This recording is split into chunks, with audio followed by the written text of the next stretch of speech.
Gas ಬೆಲೆ ಏರಿಕೆ ಆಗಿದೆ ಸರ್. अच्छे दिन बहुत अच्छे दिन आ रहे ಒಳ್ಳೆ ದಿನಗಳು ಬರ್ತಾ ಇದಾವೆ. ನಿಮ್ಗೆಲ್ಲ ಗೊತ್ತಿದೆ ಮಾಧ್ಯಮದವ್ರಿಗೆ 2014 ಮುಂಚೆ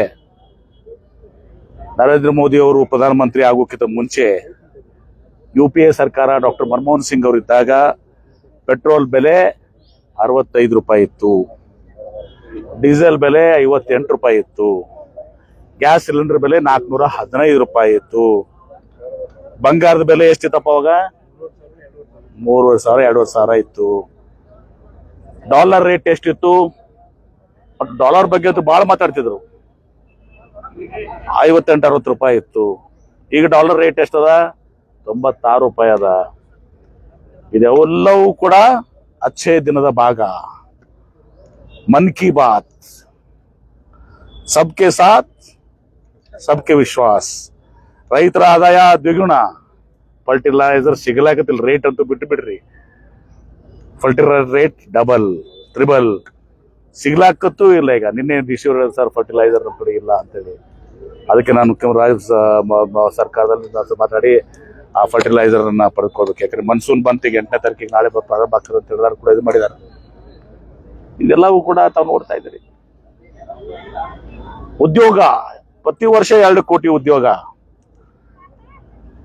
12 ವರ್ಷ 24 ಕೋಟಿ ಉದ್ಯೋಗ ಸೃಷ್ಟಿ ಆಗ್ಲಿಲ್ಲ.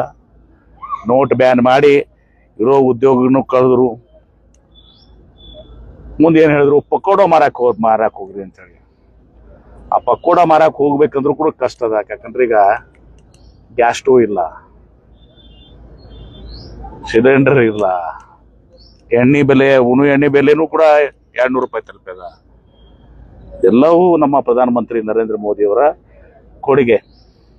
ವಿಶ್ವಗುರುಗಳು ನರೇಂದ್ರ ಮೋದಿ ಅವರ ಕೊಡುಗೆಗಳು.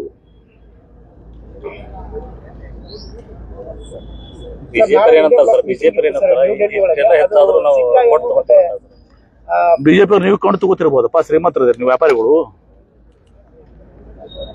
ಬಡವ್ರು ಏನ್ ಮಾಡ್ಬೇಕು? MB ಪಾಟೀಲ್ ತಗೋಬಹುದು, ಬಡವರು ಸಾಮಾನ್ಯ ವರ್ಗ ಜನ अच्छे दिन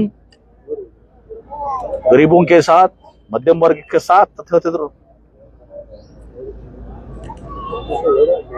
ನೀವು ಮಾಧ್ಯಮದವ್ರು ನೀವೇ ಆತ್ಮಾವಲೋಕ ಮಾಡ್ಕೊಂಡು ನಿಮ್ಗೆ ಏನ್ ತಿಳಿದದು ಬರೀರಿ. ಯಾಕಂದ್ರೆ ನೀವು ಮಾಧ್ಯಮದವ್ರು ಏನಾಗ್ಯದ ಅಂದ್ರೆ, ನೀವು ಕೆಲವೊಬ್ರು, ಎಲ್ಲರದು ಅಲ್ಲ, ಎಲ್ಲ ಕೆಲವು ಮಾಧ್ಯಮ ಸಂಸ್ಥೆಗಳು ಎಲ್ಲ ಅದಾನಿ ಅಂಬಾನಿ ಕಡೆ ಆಗ್ಯದ. ಈಗ ಸೈಕಲ್ ಚಾಲು ಆಗ್ಯದ. ಈಗ ಮಂದಿ ಈಗ ಸೋಷಿಯಲ್ ಮೀಡಿಯಾದಾಗ ಎಲ್ಲ ಸ್ಟಾರ್ಟ್ ಮಾಡ್ಯಾರ. ಗ್ಯಾಸ್ ಇರ್ಲಾರ್ದ, ಸಿಲಿಂಡರ್ ಇರ್ಲಾರ್ದಕ್ಕ ಹಿಂದಕ ಗಟರ್ದಾಗ ಪೈಪ್ ಹಾಕಿ ಗ್ಯಾಸ್ ಉತ್ಪಾದನೆ ಮಾಡ್ತಿದ್ದೆ ಅಂತ ಹೇಳಿದ್ರು ಚಾ ಮಾರುವಾಗ. ಎಲ್ಲವೂ ಕೂಡ ಹೊರಗೆ ಬರ್ತಾ ಇದೆ ಈಗ.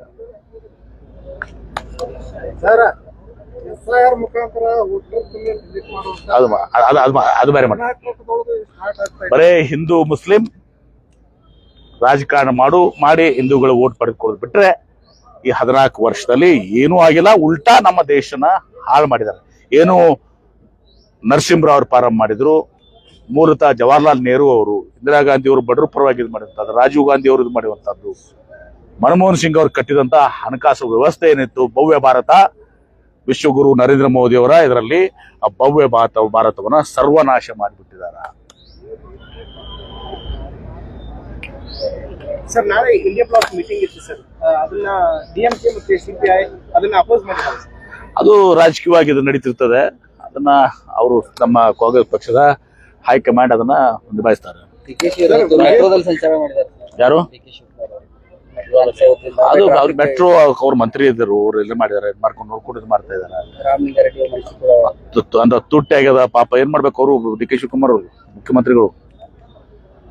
ಪೆಟ್ರೋಲ್ ಡೀಸೆಲ್ ರೇಟ್ ತುಟ್ಟಿ ಆಗ್ಯದಲ್ಲ, ಏನ್ ಮಾಡ್ಬೇಕು ನಾವು? ನಿಮ್ಮ ಇವ್ರಿಗೆ MP ಅವ್ರಿಗೆ ಕೇಳ್ರಿ, ಹೋಗಿ ಸಂಸದರಿಗೆ ಕೇಳ್ರಲ್ಲ ಸ್ವಲ್ಪ ಇವೆಲ್ಲ. ಮೋದಿ ಅವ್ರ ಕಡೆ ಹೋಗಿ ಭೇಟಿ ಆಗ ಅಂತ ತಾಕತ್ತಿದ್ರಲ್ರಿ. ಆಗಿದೆ ಎಲ್ಲ ಹೇಳಿದ್ದಾನ, ಮೊದ್ಲೇ ಹೇಳಿದೆ ನಾನು, ಮನವೊಲಿಕೆ ಆಗ್ತದೆ. ಇವೆಲ್ಲ ಇರುವುದಕ್ಕೆ ಕುಟುಂಬದ ಸದಸ್ಯರ ಭಿನ್ನಾಭಿಪ್ರಾಯ ಇರ್ತದಪ್ಪ. ನಿಮ್ಮ ಮನೆಗಿಲ್ವಾ? ನಮ್ಮ ಮನೆಗಂತೂ ಅದಾವಪ್ಪ. ಗಂಡ ಹೆಂಡತಿ ಜಗಾಡ್ತೀವಿ ನಾವು ಎಲ್ಲರ ಮನ್ಯಾಗ, ಮಕ್ಕಳು ಜಗಾಡ್ತಿರ್ತಾರ. ಕುಟುಂಬದ ಪಕ್ಷ ಅಂದಾಗ ಎಲ್ಲಾನು ಜಗಳ, ಸಣ್ಣ ಸಣ್ಣ ಭಿನ್ನಾಭಿಪ್ರಾಯಗಳು, ಸಣ್ಣ ಸಣ್ಣ ಅಸಮಾಧಾನ ಇರ್ತಾವ, ಎಲ್ಲರೂ ಬಗೆಹರಿಸ್ತಾರ. ಹಿಂದೆ ಬಗೆಹರಿತಾವ ಅಂತ ಹೇಳ್ತೇವೆ ನಾವು. ಸರ್, ವಿಜಯಪುರದ ಬಾರ್ಡರ್ದಾಗ ಅಪರಾಧಗಳು ಜಾಸ್ತಿ ಆಯ್ತು. ಮೊನ್ನೆ 6 ಕೊಲೆ. ಅದು ಎಲ್ಲಾನು ಕೂಡ ನಿಮ್ಗೆ ಗೊತ್ತಿದೆ. ಕೌಟುಂಬಿಕ ಕಲಹಗಳು ಎಲ್ಲಾನು ಕೂಡ ಅವು ಮೊದಲಿಂದ ಬಂದಿದ್ದಾವು. ಅದೆಲ್ಲ ನಮ್ಮ ಬಹುಶಃ ಅದನ್ನೆಲ್ಲರೂ ಕೂಡ ನಮ್ಮ SP ಅವರು ಸದೃಢ ಅದಕ್ಕೆ ನಿಭಾಯಿಸ್ತಾ ಇದ್ದಾರೆ. ನಾನು ಕೂಡ ನನ್ನ ಕೂಡ ಚರ್ಚೆ ಮಾಡಿದ್ದಾರೆ. ಇನ್ನೂ ಹೆಚ್ಚಿನ ಕ್ರಮಗಳನ್ನು ಕೈಗೊಳ್ತೀವಿ. ಯಾವ್ಯಾವ ದರೋಡೆ ಪ್ರಕರಣಗಳು ಎಲ್ಲನೂ ಕೂಡ ಒಬ್ಬ ದಕ್ಷವಾದಂಥ SP ಅವರು ಇದ್ದಾರೆ, ಕೆಲಸ ಮಾಡಿದ್ದಾರೆ. ಇನ್ನಷ್ಟು ಅದನ್ನ ಯಾವ ರೀತಿ ಪ್ರಿವೆಂಟ್ ಮಾಡಬೇಕು, ಇಂಥವೆಲ್ಲ ಕೂಡ ಪ್ರಿವೆಂಟ್ ಮಾಡೋದು ಕಷ್ಟ ಇರ್ತದೆ. ಅದಾಗಿನೂ ಕೂಡ ಏನು ಕ್ರಮ ಕೈಗೊಳ್ಬೇಕು ಅಂತ ಹೇಳಿದ್ದು ಚರ್ಚೆ ಮಾಡಿದ್ವಿ. ಕ್ರಮಗಳನ್ನು ಕೈಗೊಳ್ತೀವಿ. ಸರ್, ಬಿಡದಿ ಟೌನ್ಶಿಪ್ ವಿರೋಧ ಆಗ್ತಾ ಇದೆ, ರೈತರೆಲ್ಲ ವಿರೋಧ ಮಾಡ್ತಾರೆ, ಫಲವತ್ತಾದ ಜಮೀನು ಇದೆ ಅಂತ ಹೇಳ್ತಾರೆ. ನೋಡಿ, ಇದೆಲ್ಲಾನು ಕೂಡ ಬಿಡದಿ ಜಮೀನು ಇವತ್ತು ಹಿಂದೆ ಇದೇ ಕುಮಾರಸ್ವಾಮಿ ಅವರಿದ್ದಾಗ ಅದಕ್ಕೆ ಬಿಡದಿ ಟೌನ್ಶಿಪ್ ಮಾಡಕೊಂಡಿದ್ವಿ. ಈ ವಿರೋಧ ಪಕ್ಷ ವಿರೋಧ ಮಾಡ್ತಾರ. ಅದನ್ನ ಮುಖ್ಯಮಂತ್ರಿಗಳು ಅವರೆಲ್ಲ ಏನು ರೈತರಿದ್ದಾರೆ ಅಥವಾ ಜನ ಇದ್ದಾರೆ ಅವ್ರನ್ನ ವಿಶ್ವಾಸಕ್ಕೆ ತಗೊಂಡು ಕೆಲಸ ಮಾಡ್ತಾರೆ. ಸರ್, ಬಿಜೆಪಿ ಮತ್ತೊಂದು ಸಚಿವ ಸ್ಥಾನ ನಿಶ್ಚಿತವಾಗಿನೂ ಇನ್ನೊಂದು ಸಚಿವ ಆಗ್ಬೇಕು. ಆ ದಿಶೆಯಲ್ಲಿ ನನ್ನ ಶಕ್ತಿ ಮೀರಿ ನಾನು ಬೌದ್ಧ ವಿಹಾರ ಪವಿತ್ರ ಕ್ಷೇತ್ರದಲ್ಲಿ ನಿಂತಿದ್ದೀನಿ. ನಾನು ಹೇಳ್ತಾ ಇದ್ದೀನಿ, ನಾನು ಮೊನ್ನೆನೂ ಕೂಡ ಹೈಕಮಾಂಡ್ ನಲ್ಲಿ ಹೇಳಿದ್ದೀನಿ, ಮುಖ್ಯಮಂತ್ರಿಗಳಿಗೆ ಹೇಳಿದ್ದೀನಿ, ಸಿದ್ದರಾಮಯ್ಯನವ್ರಿಗೆ ಹೇಳಿದ್ದೀನಿ, ನಮ್ಮ ನಾಯಕರಿಗೆ ಎಲ್ಲರಿಗೂ ಕೂಡ ಹೇಳಿದ್ದೀನಿ. ನಮ್ಮ ಒತ್ತಾಯ ಇನ್ನೊಂದು ಮುಂದಿನ ವಿಸ್ತರಣೆಯಲ್ಲಿ ಇನ್ನೊಬ್ರು ಸಚಿವರು ಆಗ್ಬೇಕು.